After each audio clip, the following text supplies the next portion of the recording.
بسم اللہ الرحمن الرحیم۔ مریض کی عیادت یہ اسلام میں بڑی اہمیت رکھتی ہے۔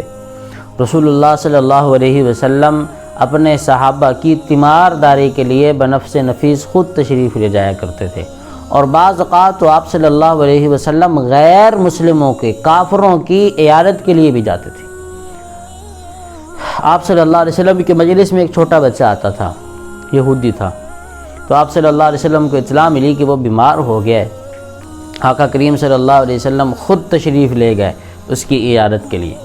جب وہاں پہنچے تو اس کا باپ بھی موجود ہے اور وہ بیٹا بھی موجود ہے، بیٹا چارپائی پہ ہے۔ رسول اللہ صلی اللہ علیہ وسلم نے آثار سے معلوم کر لیا کہ اب بچے کے آخری مراحل ہیں، اور یہ عام طور پر انسان کو تجربے سے پتہ چل جاتا ہے کہ اب یہ بندہ بس اس کے آخری مراحل ہیں، اب یہ آخری لاسٹ ٹائم ہے اس کا۔ بہت دفعہ ایسے ہوا، ہم نے بھی دیکھا کہ کسی کی عیادت کے لیے گیا تو اب ہم کہتے ہیں بس یہ 2-4 دن ہی نکالے گا، تو یہ بندے کا تجربہ ہے۔ تو آپ صلی اللہ علیہ وسلم نے اس کے بیٹے کو مخاطب کر کے کہا کہ تو لا الہ الا اللہ پڑھ لے، سیدھا جنت میں چلا جائے گا۔ اب اس نے اپنے باپ کی طرف یوں دیکھا تو باپ نے یوں اس بات میں سر ہلایا کہ ٹھیک ہے پڑھ لو، میں تو چلو ابدی جہنمی ہوں، میں تو چلو اپنی اس یہودیت پر قائم ہوں، لیکن تو پڑھ لے، تو ہمیشہ کی راحت کا سبب بن جائے، تو ہمیشہ کا جنتی بن جائے۔ چنانچہ اس نے جب کلمہ پڑھا تو اس کی روح پرواز کر گئی۔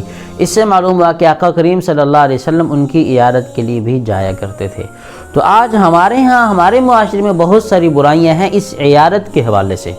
پہلی بات تو یہ ہے کہ ہم یہ دیکھتے ہیں اچھا وہ بیمار ہے، ہمارا جب بابا بیمار ہوا تھا وہ آئے تھے کہ نہیں؟ اگر نہیں آئے تو کوئی بات نہیں، بس ٹھیک ہے فون پہ پوچھ لیں گے، نہیں تو اہمیت نہیں دیتے۔ اگر وہ آیا تھا تو اب پھر دیکھتے ہیں وہ آیا تھا تو کیا لے کے آیا تھا، فروٹ لے کے آیا تھا، پیسے دے کے گیا ہے، کیا کیا، فلاں کیا۔ تو اب ہم اس سے ایک دوسرے سے آگے بڑھنے کی کوشش کرتے ہیں۔ اگر ہمت نہ بھی ہو، قرض لے کر بھی ہم اس کو وہ چیزیں، اگر اس نے 100 دیا تو 200 دیں گے۔ تو یہ ہمارے معاشرے کی ایک دکھتی رگ ہے، یہ ایک غلط فہمی ہے جو لوگوں میں پھیل چکی ہے۔ ہاں اگر آپ میں ہمت ہے تو آپ جائیں، اور صرف وہ نہیں، اگر 200 دے گئے تو آپ 1000 دے دیں۔ اگر اللہ نے آپ کو ہمت دیا تو آپ اسے صدقہ دے دیں، صدقے کی نیت اگر آپ نے کر لی تو بتانا بھی ضروری نہیں ہے۔ اور پھر یہ چیز دیکھیں کہ اس کو ضرورت کس چیز کی ہے۔ اگر اسے پیسوں کی ضرورت ہے، انہوں نے دوائی لینی ہے، اور آپ 2 شاپر بھر کے فروٹ کے لے گا، وہ فروٹ کا کیا کرے گا؟ اس نے دوائی لینی ہے، آپ اسے دوا کے پیسے دے دیں۔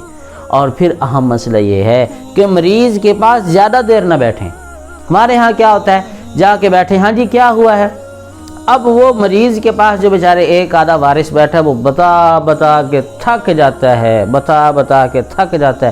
اب اس نو وارد آنے والے کو پتہ بھی ہے کہ فلاں جگہ سے جا رہے تھے، یوں ایکسیڈنٹ ہوا، پھر وہ بھاگ گیا موٹر سائیکل ایکسیڈنٹ کرنے والا، پھر وہ 11 بائی کو بلایا، 1122 پہ کال کی، پھر وہ لے کے آئے ہاسپٹل میں، پھر فلاں سب پتہ ہے، سن کے آئے، لیکن پھر بھی الف سے سنیں گے، الف سے لے کے وہ یہ تک، اچھا ٹھیک ہے۔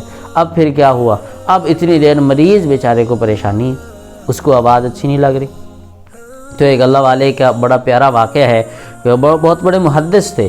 اب ان کے پاس ایک بندہ آیا عیادت کے لیے، بیٹھا تو کہنے لگا حضرت آپ کے پاس بار بار مریض لوگ عیادت کے لیے آ رہے ہیں، میں کنڈی نہ لگا دوں تاکہ کوئی آئے نہ؟ حضرت نے فرمایا ہاں کنڈی لگا دو، لیکن باہر سے لگا دینا۔ تو معنی یہ ہے کہ آپ چلے جاؤ، اب اتنی دیر ہوگی، عیادت کے لیے اتنا کافی ہوتا ہے۔ کیا حال ہے جی؟ اللہ آپ کو صحت دیں، لا باس طہور انشاءاللہ، دعا دیں اور اس کی ہمت بڑھائیں۔ یہ نہیں ہے کہ ہو تجھے بیماری ہے، اٹیک ہوا ہے۔ ہمارے پڑوس میں ایک بندے کو اٹیک ہوا، تیسرے دن فوت ہو گیا، تجھے کتنا دینا ہے؟ تو وہ بیچارہ اور ڈھیلا ہو جاتا ہے۔ پھر اس کو کہنا چاہیے بیماری اس کا تو یہاں علاج ہی نہیں ہے، بہاولپور سے پہلے اس کا علاج ہی نہیں ہے، لاہور سے پہلے علاج نہیں۔ تو ان کو اس طرح کر کے، اگر پریشانی بھی ہے تو ڈاکٹر بھی اس بات کی اہمیت دیتے ہیں، اگر پریشانی بھی ہے تو اس کو پیار محبت سے سمجھاتے ہیں، اس کو حوصلہ دیتے ہیں۔ تو اللہ ہمیں دین سمجھ کر اس پہ عمل کی توفیق نصیب فرمائے۔